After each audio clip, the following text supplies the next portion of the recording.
When I look back now, that morning feels like it belonged to someone else's life. The church was filled with the kind of silence that has weight. Even the wooden pews seemed to breathe slower, as if the whole room was trying not to disturb the grief that hung in the air. I remember holding a single white rose. It trembled slightly between my fingers, though the air was still. They said my husband, Daniel, was gone. A heart attack, they told me. Quick, peaceful. Those words never sat right with me, but at the time I was too numb to question them. The world moves strangely after loss, slower and faster, all at once. You move through it like a ghost, watching people speak, hug you, hand you tissues, and you nod because it's what they expect. I sat in the front row, staring at the dark coffin and the framed photo above it. Daniel's smile looked wider than I remembered. I thought about the last morning we'd shared coffee in the kitchen, how his eyes avoided mine when I'd asked if something was wrong. I told myself it was just stress, work, the usual things husbands don't talk about until they explode. The pastor's voice blurred in and out. People cried softly. I didn't. I couldn't. When it was time to say goodbye, I walked up alone. I placed the rose on the coffin, tracing my fingertips across the polished wood. My lips moved, but no words came out. I remember thinking, I don't even know what to forgive you for, Daniel. And then, as the organ started its slow hymn, my purse buzzed. It startled me. That small vibration against my hip felt almost rude in the middle of death. I stepped aside, half ashamed, fishing the phone out, ready to silence it. The screen lit up with a new message. From unknown number.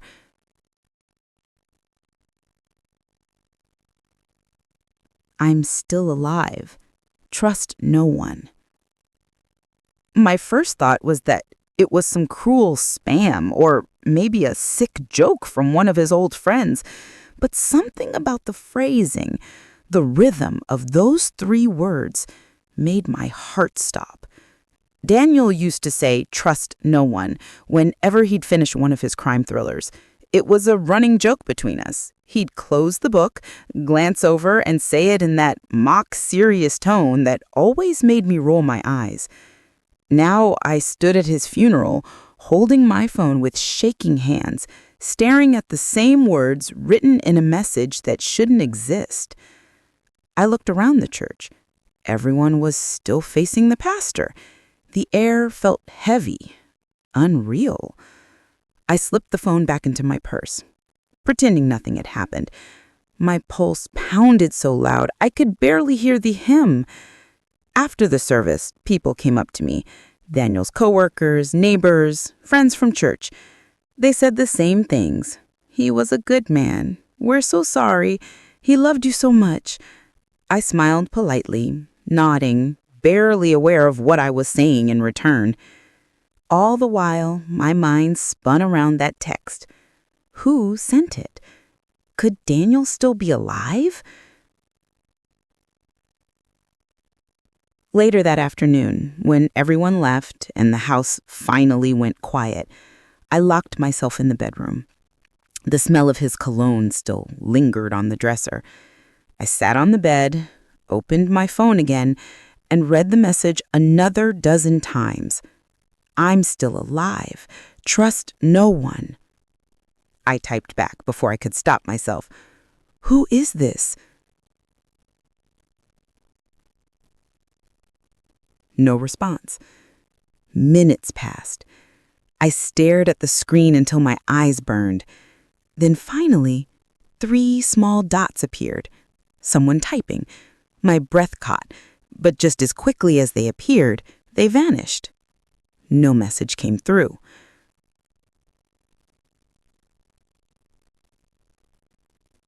That night, sleep never found me. Every creak in the house made me sit up. I kept thinking about his voice, his habits, the secrets we never talked about. There were a few things, small things, that never made sense. Phone calls he'd taken in the garage, sudden business trips, the way he'd changed the subject when I asked about his past before we met. But still, dead men don't text. The next morning, I called the police. I didn't tell them everything. I just asked about the number. The officer was polite, but distant. They get all kinds of grieving widows calling, I suppose. He said unless there was a threat, there wasn't much they could do.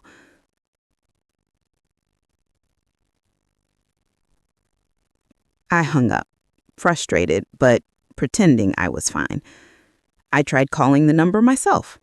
Straight to voicemail. No greeting, no name. Just static for 3 seconds. Then a click. My stomach turned. That evening, Daniel's best friend, Mark, stopped by to check on me. He brought food and that nervous energy people carry when they don't know how to comfort someone. We sat in the kitchen where Daniel and I used to eat breakfast. Mark said softly, "You holding up okay?" I nodded, as much as anyone can. He hesitated, his eyes flicking toward the hall. "You know, Daniel talked about making some changes before all this happened. Did he tell you anything?"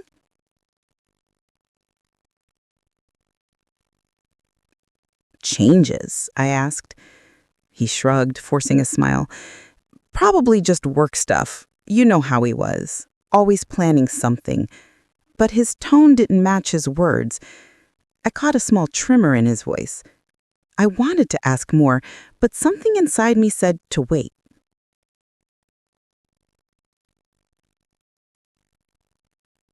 After he left, I checked Daniel's study, a small room I'd rarely entered because it felt like stepping into his mind. Papers, books, scattered notes. I opened drawers, flipped through notebooks, nothing unusual at first. Then, at the bottom of a locked cabinet, the one whose key I'd never seen, I found an envelope with my name written in his handwriting. Inside was a small USB drive. No note, no explanation, just that. My hands trembled as I turned it over, feeling the weight of it, light as air, yet heavy with questions. I plugged the USB into my laptop. There were only 2 files. One was a folder labeled For Anna, my name. The other, a video file simply called Watch Last. My pulse quickened. I opened the folder first. Inside were photos, dozens of them. Some were ours, familiar vacations and birthdays, but others were of people I didn't know, strangers. A woman with auburn hair standing beside Daniel, both smiling. Children. A house I'd never seen. My hands went cold. I clicked through them, my throat tightening. There were dates in the corner, recent ones, only a few weeks before he died. I slammed the laptop shut and pressed my palms to my face. The room spun. For a moment, I thought I might be sick. When I finally opened the laptop again, I stared at the second file, Watch Last. Something inside me wanted to stop, but curiosity, fear, love, they all tangled together. I clicked play. The screen flickered, and Daniel's face filled it. Alive, speaking. "If you're watching this, it means things didn't go as planned," he said quietly. "I'm sorry, Anna. I never meant for you to be pulled into this. But there are people who'll try to find you once they realize I'm gone." He paused, glancing off camera. The expression in his eyes was something I'd never seen before. Fear. "Don't trust anyone," he continued. "Not Mark, not the police, not even the ones who say they're helping you. I need you to leave the house. Go to the old cabin near Crescent Lake. You'll find the rest there." The video ended abruptly. I sat frozen, the glow of the screen washing over me. Outside, the wind rustled the trees. In that stillness, I realized my husband might not be dead, or worse, that I had never really known the man I married. Before all of this, our life looked ordinary from the outside. If you'd passed our little blue house on Willow Lane, you'd have seen a tidy porch, a dog that barked too much, and a man and woman who waved at the mailman every morning. People love to believe that kind of picture means everything inside is simple and good. For a long time, I believed it too. Daniel and I met 14 years ago at a small diner off Highway 6. I was waitressing weekends while studying for my nursing boards. He came in for coffee every Saturday, ordered the same thing, black, 2 sugars, a slice of apple pie. He had that quiet charm that makes you feel safe before you realize you started to depend on it. He left a generous tip one night and a note on the receipt that said, "Maybe someday you'll let me buy you dinner." I laughed when I saw it, but my heart fluttered anyway. Dinner turned into late-night talks, talks into weekends away, and within a year, we were married. He worked in logistics, or at least that's what he told me. Something with shipping contracts, imports, schedules. I never understood the details, and he never volunteered them. He used to joke that even if he explained it, I'd be asleep halfway through. I thought it was just playful teasing. Looking back, there were small inconsistencies. Trips that came up suddenly, phone calls he'd take outside, an odd sort of alertness when the doorbell rang at night. But Daniel was warm and funny and brought me coffee every morning. It's easy to mistake comfort for truth. We didn't have children. We tried for a while, but after a few quiet disappointments, we stopped talking about it. Instead, we poured love into little routines: Sunday pancakes, evening walks, movie nights on the couch. Our world became a small circle that felt safe. Every anniversary, Daniel wrote me a letter. Just a page or two, never typed, always folded neatly inside a blue envelope. He'd leave it on my pillow with a single daisy. The words were simple: how lucky he felt, how proud he was of our life, how he couldn't imagine a world without me. I kept every letter in a wooden box under my side of the bed. Sometimes I still open it and wonder which parts were true. The first real crack appeared about 8 months before the funeral. Daniel started spending nights in the study, claiming deadlines. He looked tired, not just from work, but from something heavier, as if carrying a secret that pressed against his ribs. One evening, I walked in with a cup of tea, and he quickly closed his laptop. "Sorry, some work stuff." I laughed it off. "You act like you're planning a heist." He grinned. "If I were, you'd be my getaway driver." I wanted to believe that lightness, but there was a flicker in his eyes, a moment where the smile didn't reach them. It passed, and I told myself I was imagining things. Around that same time, strange envelopes began arriving. Thick ones, no return address, always marked personal. He'd take them straight to his study. When I asked, he said they were contracts. A week later, he started keeping the study locked. Still, life went on. Birthdays, dinners, laughter. That's the thing about secrets. They weave themselves quietly into ordinary days until the truth can hide in plain sight. A month before he died, Daniel suggested a weekend at Crescent Lake, the same place he mentioned in that video. "It'll be good for us," he said. "You've been working too hard." He packed everything himself, insisted I relax. At the cabin, he seemed lighter, almost boyish. We fished, cooked over the fire, watched the stars. But on our last night, I woke up and found him outside, talking on his phone in a low voice. When I stepped out, he ended the call quickly and said, "Couldn't sleep. The air's nice." Something in me wanted to press, to ask who he was talking to. Instead, I just nodded, went back inside, and pretended to fall asleep. I heard him come in a few minutes later and stand by the bed for a long time before lying down. In the morning, he was all smiles again. If I'd known it was our last trip, maybe I would have asked the questions that kept me awake that night. 2 weeks later, the call came from the hospital. They said he'd collapsed at work. No pain, no warning. When I arrived, a doctor with kind eyes told me he was already gone. The world blurred after that. The police said it was natural causes. I accepted it because I didn't know what else to do. People brought casseroles, flowers, condolences, the language of loss that sounds kind but never fills the space someone leaves behind. I moved through the motions, arranging the funeral, signing papers, meeting with the insurance company. Mark, his best friend, helped with everything. He seemed genuinely heartbroken.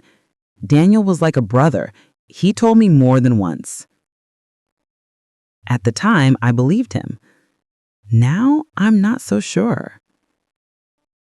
In the quiet days after the funeral, I tried to make sense of the video. I replayed it countless times, analyzing every word, every pause. Don't trust anyone. Go to the old cabin near Crescent Lake. Was it a recording meant for someone else? A hoax? Or was Daniel part of something I never understood? I decided to test the message before running off to the woods like a character in one of his thrillers. I told myself, if there's truth here, there will be proof.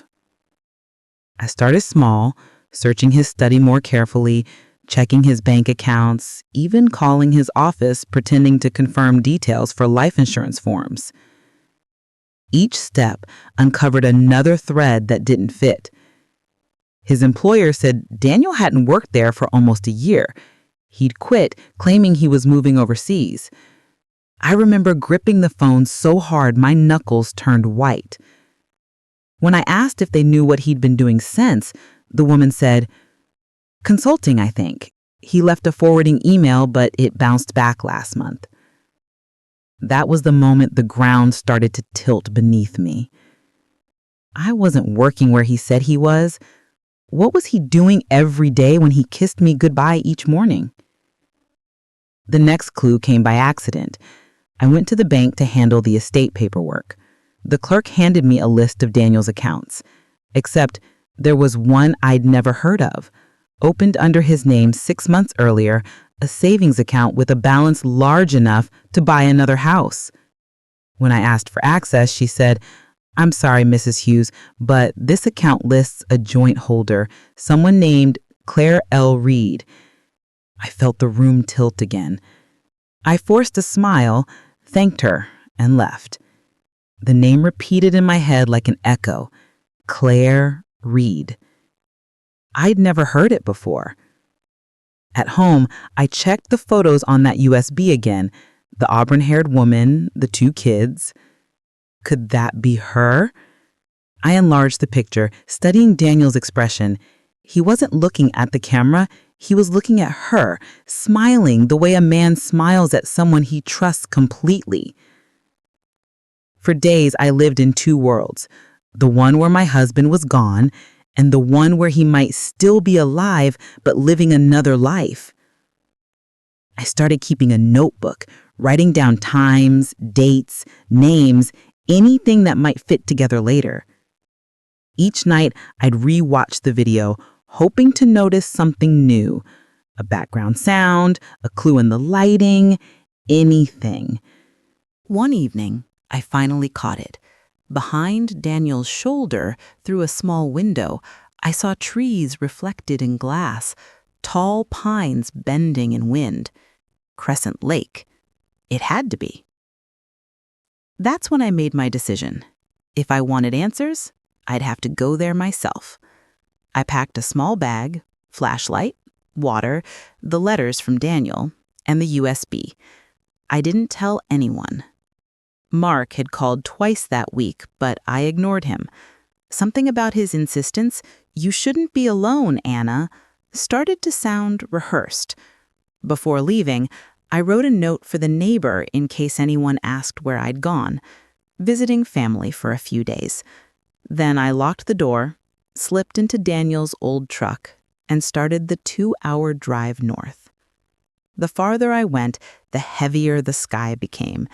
It was early fall, trees already touched with red and gold, but the clouds were dark, pressing low against the hills. I drove with both hands tight on the wheel, Daniel's voice in my head, "Don't trust anyone." Every few miles, I checked the mirror, half expecting headlights following me. There were none, just the long stretch of road and the ache of not knowing what waited at the end of it. When I finally reached the lake, twilight was settling in. The cabin sat half hidden by pines, just as I remembered. Only this time, there was a faint glow inside, a light burning behind the curtains. My heart began to race. If Daniel was alive, maybe he was there. Or maybe someone else was waiting. I parked a short distance away, killed the engine, and sat in silence. For a long minute, I just listened. The wind in the trees, the water lapping against the shore, the steady thud of my pulse. Then I stepped out and walked toward the cabin. Every crunch of gravel under my feet sounded louder than it should have. When I reached the porch, I hesitated. My hand hovered over the doorknob. The light inside flickered. And somewhere deep inside me, the woman who'd once believed her life was ordinary whispered, "Whatever happens next, nothing will ever be the same." The doorknob felt colder than it should have. I turned it slowly, half expecting it to be locked, but it wasn't. It clicked open, and the faint smell of cedar and damp air drifted out. The place hadn't changed much since our last trip. The old plaid couch still faced the fireplace. The wooden table still leaned a little to the left. Except now, there were signs of someone recently being here. A half-empty mug on the counter, a jacket draped over a chair, and fresh footprints on the dusty floorboards. For a moment, I couldn't move. It was like stepping into a dream that wasn't mine anymore. "Daniel?" I whispered, barely louder than the wind outside. Silence answered. I set my bag down and walked slowly around the room. The light came from a single lamp by the couch, the same lamp we used to read by. I ran my fingers along the surface of the table. There was dust everywhere, except for one clean circle where something, maybe a laptop, had recently sat. That's when I saw it. A small black phone lying face down near the edge of the counter. I picked it up. It was old, one of those prepaid flip phones. I pressed the power button, but the screen stayed black. Dead battery. I found the charger on the floor and plugged it into the wall. The phone buzzed weakly, the screen lighting up with a code request, "Enter PIN." I didn't know the number, but I tried anyway. Our anniversary date, 0912. The screen blinked once and then unlocked. For a second, I just stared at it. Part of me was afraid to see what I'd find. There were only a few messages, all from one contact saved as M. The most recent one was dated 2 days after Daniel's funeral. M. You shouldn't have done that. People are asking questions. M. If she finds out, it's over for both of us. I felt my breath catch. She. That was me. The last message, sent just a few hours before I got Daniel's video, said, "It's done, but you'll need to disappear for real this time." My hands were shaking so badly I almost dropped the phone. Whoever M was, they were involved. Maybe Mark? Maybe someone else entirely. I saved the phone in my pocket and walked toward the study at the back of the cabin, the one Daniel always used when we stayed here. The door creaked open, revealing stacks of papers, folders, and a small safe half hidden under the desk. The key was still in the lock. I turned it and pulled the door open. Inside were 3 things: a stack of passports, a sealed envelope with my name on it, and a small metal box labeled Lakeside 07. I reached for the envelope first. My hands trembled as I tore it open. Anna, if you're reading this, it means things didn't go the way I planned. I don't know how much you found out, but you need to listen to me carefully. The people I worked for, they're not who you think. For years, I believed I was doing something good. It started as logistics, yes, but not the kind you tell your wife about. I kept you in the dark to protect you. If I'm alive, I'll find you. If I'm not, go to the old pier behind the cabin at dawn. You'll know what to do when you see it. Trust no one, not even the ones who show up pretending to help. Daniel. I sat down hard on the floor. My heart felt like it was caught between hope and fear. Alive? Could he really be alive? And what did the people I worked for mean? I stayed there for a long time, staring at the letter, reading it again and again until the words blurred. Then I heard it. A sound outside, a faint crunch of gravel, like footsteps circling the cabin. I froze. The only light inside was that single lamp by the couch. Its glow reached the window, casting my shadow across the wall. If someone was out there, they could see me. I switched off the lamp and stood perfectly still. The sound came again, closer now, maybe by the porch. My heartbeat filled the silence. "Hello?" I called out finally, my voice trembling. Nothing. Just wind and the faint rustle of pine needles. I waited another minute, then stepped carefully to the window and peered out. Through the half-open curtains, I saw headlights in the distance, a car parked near the road, engines still running. Then the lights turned off. The night felt endless.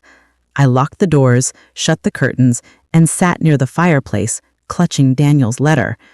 At some point, exhaustion must have taken me because I woke to the gray light of dawn spilling across the floor. The air was still, heavy with mist. I remembered his instructions: go to the old pier behind the cabin at dawn. I slipped on my jacket and stepped outside. The lake was glassy, the surface unbroken except for the faint ripples near the far shore. I followed the narrow path through the trees until I reached the pier. Weathered, half collapsed, but still standing. At first, there was nothing unusual. Then, at the very end of the pier, I noticed a loose plank. The nails had been pried up slightly. I knelt, pulled it open, and found a waterproof box hidden beneath. Inside were more documents: passports, maps, cash, and a small flash drive. On top of it all was a photograph. Daniel, standing with 3 men I didn't recognize, all of them wearing tactical vests, standing beside a truck with no license plate. My breath caught. Whatever Daniel was involved in, it wasn't shipping. I pocketed the drive and turned to head back toward the cabin, but then I stopped. Someone was standing at the edge of the trees, watching me. A tall figure in a dark coat, face half hidden by the fog. We stared at each other for what felt like forever. Then he raised a hand, not to wave, but to point directly at me, before disappearing into the woods. I ran back to the cabin, locked the door, and grabbed the phone again. It buzzed almost instantly, as if waiting. A new message from M. You shouldn't have gone to the lake. The words blurred in my vision. I dropped the phone and backed away from it. How could they know? Unless they were close. I gathered my things quickly, the letter, the flash drive, the box, and shoved them into my bag. Before leaving, I hesitated by the old photo on the wall. It was of Daniel and I on the dock, smiling. For a second, I felt that old warmth, the kind that belongs to simpler times. Then I turned and walked out, locking the door behind me. The drive home felt longer than before. Every car in my mirror looked suspicious. Every turn felt like a test. By the time I reached town, the sun was already low again. I pulled into the gas station near my house, needing a moment to breathe. That's when I saw him. Mark, leaning against his car, phone in hand, pretending not to notice me. He looked up, smiled too easily, and walked over. "Anna, I was just about to call you," he said. "You've been off the grid." Something about his tone made my stomach tighten. "I needed some time," I replied. "Of course," he said, glancing toward my car. "You went up north?" I froze. "How do you know that?" He hesitated just a second too long. "You mentioned you might go visit the lake once. I guessed." I nodded slowly, forcing a smile. "Right, of course." He looked at me carefully, eyes scanning my face as if measuring how much I knew. Then he said softly, "You shouldn't go there alone again, Anna. It's not safe." And then he left. That night, I couldn't sleep. The flash drive sat on the table beside me, small and ordinary, but heavy with possibility. I plugged it into Daniel's old laptop, half expecting it to be empty. It wasn't. There were dozens of folders, reports, photos, scanned documents. It took me a minute to understand what I was seeing. Shipping manifests, bank transfers, coded emails, all under fake names, all connected to a company I'd never heard of, Nexol International.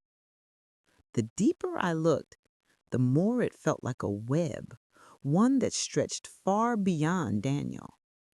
And in one folder, simply titled Home, there was a video. I clicked it open. Daniel again, this time looking more tired, older, his eyes darting off camera. "Anna, if you're watching this, it means they know. I tried to fix it before it got this far, but I couldn't. You need to understand, I didn't cheat on you. The woman in the photo, Claire, she's not what she seems. She's one of them. They used her to get to me. I thought I could protect you by faking my death. I might have been wrong. If they come to you, don't tell them what you found. Don't trust Mark. He's been part of this from the start." The screen went black. I sat there frozen. Everything, the phone, the letter, the message, Mark, it all connected now, but in a way that left me more terrified than before. Was Daniel alive, running from these people? Or had he been caught already? And if Mark was part of it, then who could I possibly turn to? That was the first night I truly understood what Daniel meant when he said, "Trust no one." The second night would teach me what it meant to run. I didn't leave the house for 2 days after watching that second video. I couldn't. Every time I tried to move, something inside me locked up, like my body knew that the world I'd lived in was gone, and the new one was too dangerous to step into. The laptop sat open on the table, Daniel's frozen face still faintly lit on the dark screen. He looked different now that I knew. That easy smile, that gentle patience, all of it belonged to a man who'd spent years hiding the truth. And yet in the same breath, I missed him more than ever. How do you grieve someone who might still be alive? On the third morning, the doorbell rang. I wasn't expecting anyone. I peeked through the curtain and saw Mark standing on the porch, holding a brown paper bag. He looked casual, almost too casual, like a man who'd rehearsed what concern should look like. "Anna, I brought you some groceries. Thought you might not feel like shopping." My first instinct was to ignore him. But if Daniel was right, if Mark was part of this, then staying silent would only make me seem suspicious. I opened the door just enough to look at him. "That's kind of you," I said, my voice steady, even though my heart wasn't. He smiled, that same friendly, neighborly grin he'd always used. "Can I come in for a bit? I hate seeing you alone like this." I hesitated, then stepped back. "Just for a few minutes." He walked in, set the bag on the counter, and scanned the room. His eyes lingered on the laptop for a second too long before shifting back to me. "You been sleeping okay?" he asked. "Trying," I said. "You always were tough," he said softly. Then, after a pause, "You know, Daniel told me once that if anything ever happened to him, I should look out for you." Something about that sentence sent a chill through me. It sounded rehearsed. "Did he?" I asked. He nodded, his jaw tightening slightly. "Yeah, said you probably try to handle everything yourself. He was right about that." I forced a smile. He usually was. Mark's eyes softened for a moment, but only for a moment. Then he reached into his pocket, pulled out his phone, and said, "Mind if I use your Wi-Fi? No signal out here." I shrugged. "Sure. Same password as before."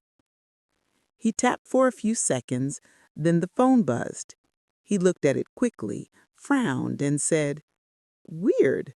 I just got a text from an unknown number." He turned the screen so I could see. The message read, "She knows." My stomach dropped. "Probably spam," I said quickly. "You know how those things go."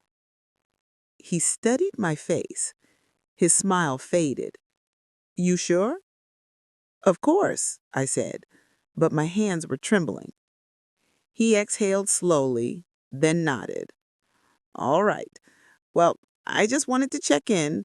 You call if you need anything, okay?" He left soon after. I waited until his car was out of sight before I locked every door and window. That night, I packed. Not out of panic, but out of instinct. Something deep inside whispered that if I stayed, I wouldn't be around to learn the rest of the story. I took only what mattered: the flash drive, the letters, the phone, and Daniel's wedding ring, which I'd kept in a drawer since the funeral. Before leaving, I checked the driveway. No cars, no movement. The only sound was the faint hum of insects and the ticking of the kitchen clock. I started the engine quietly and drove out of town, heading toward the only place that felt far enough: my sister's cabin 2 states over. The road was dark and nearly empty. Somewhere between midnight and dawn, exhaustion hit me. I stopped at a roadside motel, paid cash, and locked myself inside the room. I sat on the bed, opened the flash drive again, and began to scroll through files I hadn't checked yet. Most of them were coded documents: names, numbers, shipping routes. But one folder stood out. It was titled Insurance. Inside were scanned copies of life insurance forms, mine and Daniel's, both signed, But one line had been forged. My signature. The beneficiary wasn't me. It was Mark. I pressed my hand over my mouth. The air in the room felt thin. Daniel's words echoed in my head. Don't trust Mark. He's been part of this from the start. For the first time since the funeral, I cried. Not soft tears of sadness, but a quiet, shaking kind of grief that came from realizing how close betrayal had all been. By morning, I had a plan. I wasn't going to run anymore. I was going to finish what Daniel started, find out why he did all this and who was behind it. I called an old friend from nursing school, Jenna, who worked in law enforcement. I didn't tell her everything, just enough to ask if she could look into Nexel International. She promised to call me back in a few hours. While waiting, I wandered to the small diner next door. I ordered coffee, sat by the window, and tried to look like a woman who wasn't on the run. That's when I saw him.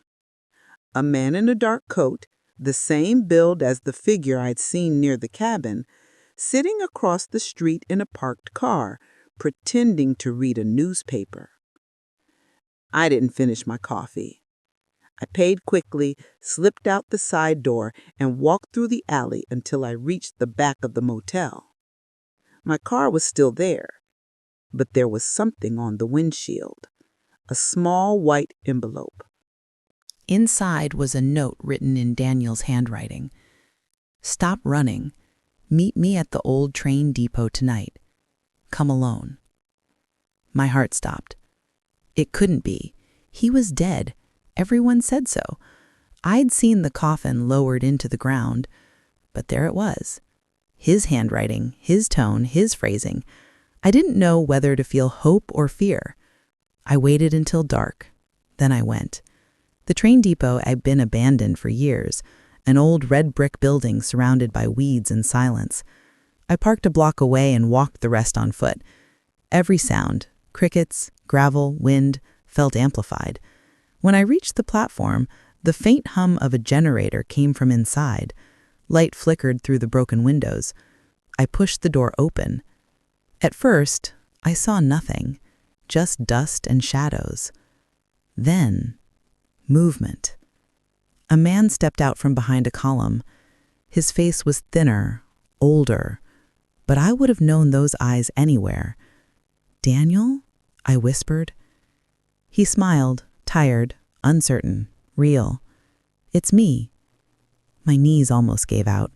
I wanted to run to him, to touch him, to make sure he was real.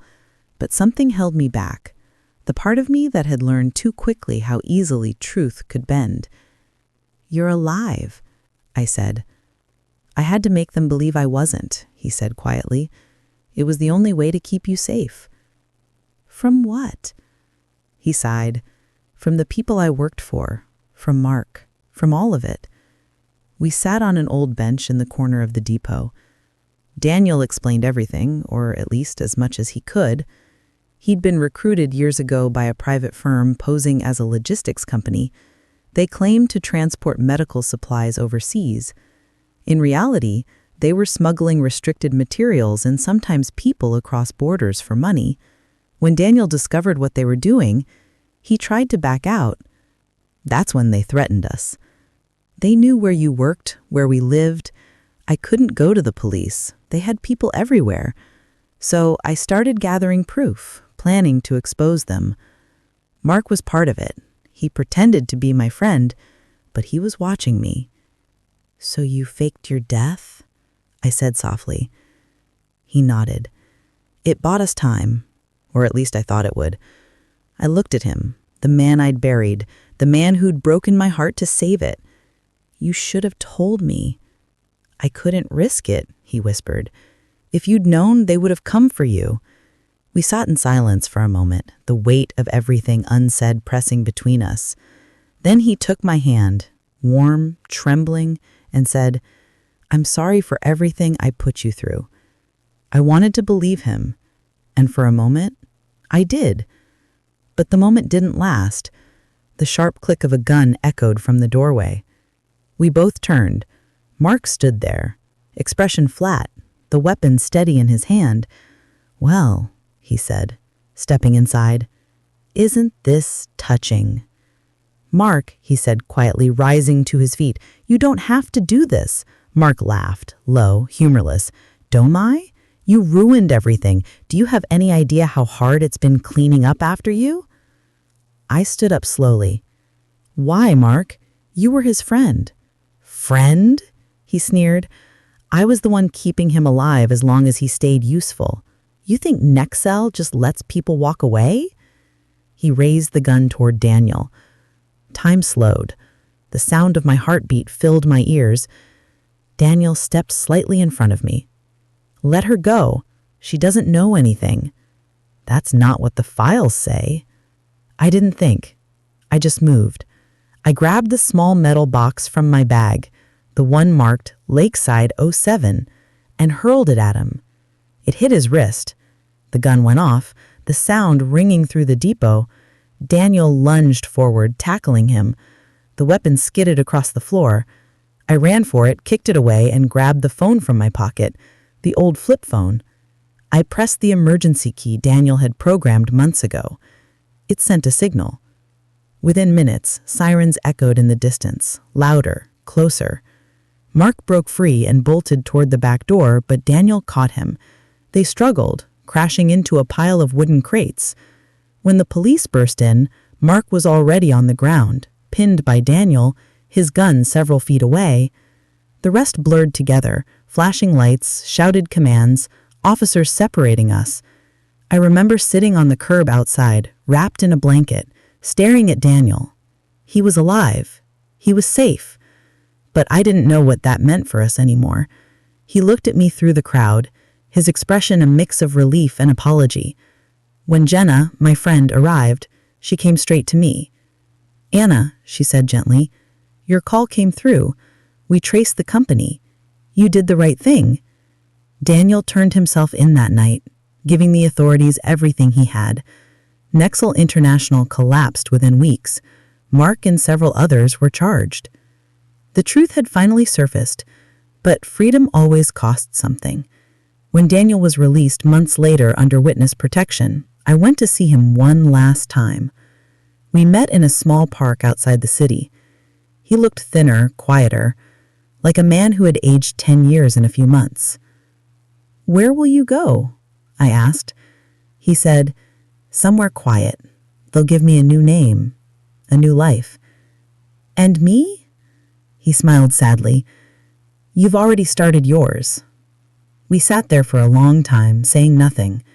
Just two people who'd loved deeply and lost almost everything, except the truth. When he stood to leave, he said softly, "You once told me love should make you feel safe. I hope someday it does again." Then he walked away, and this time, I didn't chase him. The days after Daniel left felt strangely quiet. Not peaceful, just quiet, like the world had turned down its volume. I'd wake up before dawn, half expecting to hear the familiar sound of him grinding coffee beans in the kitchen, humming that same off-key tune he always sang when he thought I was still asleep. But there was only silence. For a while, I didn't know what to do with that silence. It wasn't just the absence of noise, it was the space where our life used to be. The empty chair across the table, the untouched mug, the jacket still hanging behind the door because I couldn't yet bring myself to move it. Sometimes I caught myself talking out loud, as if he were still in the room. "Daniel, you'd never believe what the news said today," I'd mumble.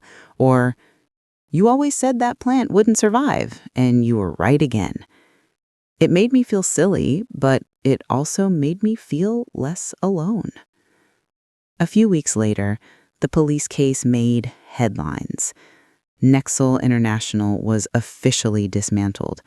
Several of their executives were arrested for smuggling and corruption. The reports mentioned an anonymous whistleblower who had provided critical evidence. I didn't need to read the name to know who it was. At first, the media frenzy bothered me. Every news anchor treated it like just another scandal. Numbers, names, statements. While for me, it had been my whole life collapsing and reshaping itself in the shadows.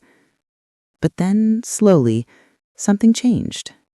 The noise faded. The world moved on. And I realized I had to, too. The first time I left the house again for something other than groceries was to visit the cemetery. The grave still bore his name, Daniel R. Hayes, though I knew now it was only a symbol, a placeholder for everything we'd lost. I brought white lilies, his favorite, and knelt beside the headstone. "I don't even know if you'll ever see this," I whispered, tracing the carved letters. "But I wanted to say thank you for loving me, for trying to protect me, even for lying, if that's what it took." A breeze passed through the trees, scattering petals across the grass. For a moment, I almost heard his voice again, soft, teasing, alive. When I stood, something inside me felt lighter. Not fixed, not healed, just lighter. Over time, I began rebuilding small things, the kind of things you forget matter until they're gone. I went back to my old job at the local clinic.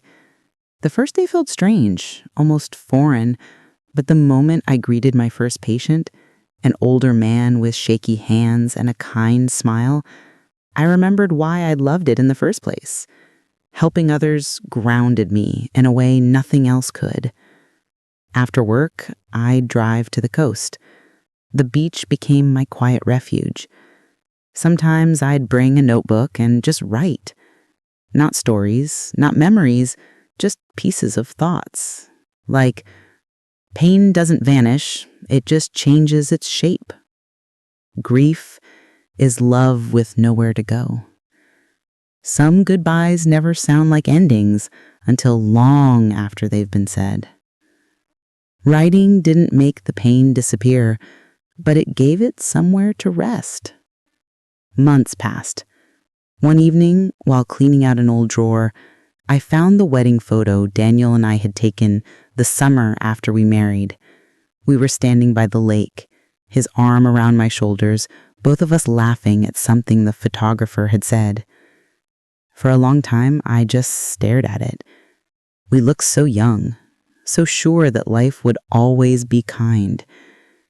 And yet, even after everything, I couldn't bring myself to hate the memory, because that love was real, no matter how complicated it became. It took me years to understand that love and truth aren't always the same thing. Sometimes, love is the lie someone tells to keep you safe. And sometimes it's the truth that finally sets you free. One day, about a year later, I received a plain envelope in the mail. No return address, just my name, typed neatly. Inside was a small key, brass, old, and a single line written on a scrap of paper. For the cabin. I fixed the lock. That's it. No explanations, no promises. Just a quiet message that said, "I'm still here somewhere." I drove to the cabin that weekend. The new lock clicked smoothly as I turned the key. Inside, everything looked the same. Simple, untouched. But on the wooden table sat something new. A small bound notebook with my name embossed on the cover. Inside, on the first page, Daniel had written, "For Anna, the truth doesn't erase love. It only tests how strong it was. I hope you'll forgive the man I had to be." I closed the book and held it against my chest. And for the first time in a long time, I didn't cry. That night, I sat by the lake, the same place where we'd spent so many summers together. The moonlight danced on the water, soft and silver, and the world felt both infinite and close. I thought about everything we'd been through, the lies, the loss, the second chances that never came. And then I realized something simple. I was still here. I'd survived heartbreak, danger, and the weight of truth, and somehow I'd come out not bitter, but quieter, steadier. Grief had become my teacher. It showed me how to live with absence, how to find peace in questions without answers. Over time, people stopped asking about Daniel. They stopped bringing up the case, or the news, or the whispers that followed for months. Life moved on, the way it always does, indifferent and unstoppable. I moved into a smaller house near the coast, closer to where the sea could remind me every day that even waves, after crashing hard, always return quietly to the shore. I filled my days with work, with neighbors who smiled and didn't pry, with quiet dinners and morning walks. There were still nights I'd wake up from dreams where Daniel was beside me again, laughing, his hand brushing mine. But even then, the ache was softer, the kind that doesn't destroy, only remembers. Sometimes I think about that first message he left, the one that started it all. If you're watching this, it means something went wrong. It used to haunt me. Now, it feels like a gift, because without it, I would have never learned what I was capable of. I used to think strength meant holding everything together, but now I know strength is learning when to let go. It's saying goodbye even when your heart still wants to hold on. It's waking up the next morning and making coffee for one, not because you're over it, but because you're still choosing to live. On the anniversary of his funeral, I went back to the cemetery again. This time, I didn't bring flowers, just myself. I sat by the grave, brushed a few leaves away, and smiled. "I think I understand now," I whispered. "You didn't leave me, Daniel. You just left the part of life where we walked together." A single white feather drifted down from the sky and landed near the headstone. I don't know where it came from. Maybe nowhere. Maybe everywhere. I took it as a sign, a quiet one, like him. When I left, I didn't look back. Now, years later, when people ask me if I ever loved again, I smile and say, yes, but not in the way they think. Because love didn't end when he left. It changed shape. It became kindness, patience, forgiveness, not for him, but for myself. That's what Daniel's message really changed, not my life, my heart. If you ever lose someone, to death, to lies, to time, don't rush to fill the silence they leave behind. Sit with it. Listen to it. Because sometimes the silence doesn't mean they're gone. It just means their part of your story is resting, waiting for the next page. And when you're ready, turn it. It's been many years now. Sometimes it feels like a lifetime ago. That rainy afternoon, the funeral, the trembling message that turned my world upside down. Other times it feels like yesterday, like I could still reach out and touch the sleeve of Daniel's old coat hanging by the door. People tell you time heals, but what they never tell you is how. It doesn't happen in one big, bright moment. It happens slowly, quietly, in ordinary mornings and lonely evenings, in every small decision to keep living. Healing, I've learned, isn't about forgetting. It's about remembering differently. I still visit the cabin once a year. The trees there have grown taller, the wood has aged into a soft silver, and the air still carries that faint smell of pine and rain. I always bring Daniel's notebook, the one he left for me. I never wrote inside it. Somehow it feels sacred, like it belongs to the part of our story that's complete. But I hold it while I sit on the porch and watch the water ripple. Each ripple reminds me how a single action, one secret, one choice, spreads far beyond what we imagine. We can't always control the ripples.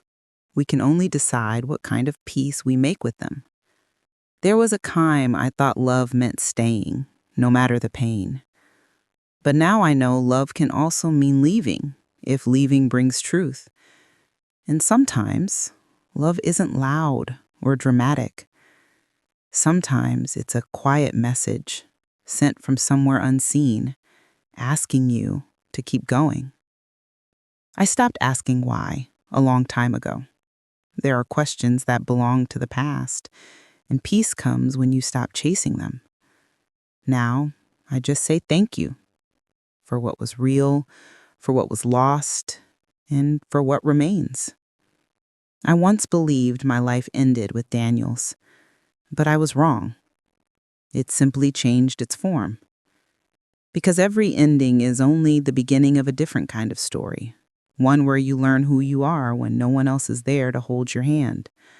That's where I found myself again, in the quiet, in the space he left behind. Now, when the sun sets and the world grows soft, I make a cup of tea and sit by the window. I don't wait for messages anymore. But if the wind rattles the glass, I smile. Maybe it's him saying hello. Maybe it's just the wind. Either way, I smile back. Because love, I've learned, never really leaves. It just changes its voice. Sometimes it speaks through memory, sometimes through silence, sometimes through the strength to begin again. If you've ever lost someone, not just to death, but to truth, to time, or to the distance between hearts, I hope you know this. You're still whole. Even when everything familiar disappears, you're still here. And one day, you'll wake up and notice the light feels gentle again, the air easier to breathe. That's healing. That's life inviting you forward. So tonight, as the tide rolls in and the moon climbs over the lake, I whisper a small prayer, not for Daniel, but for myself, for anyone who's ever had to start over with trembling hands and a cracked heart. May we never mistake endings for emptiness. May we learn to see beauty in the breaking. And may we keep finding reasons to love even after the story changes. Because the truth is, the message that changed everything wasn't really from Daniel. It was from life itself, telling me it wasn't over. And now I believe it. This was my story. The day I buried my husband and the day I learned how to live again.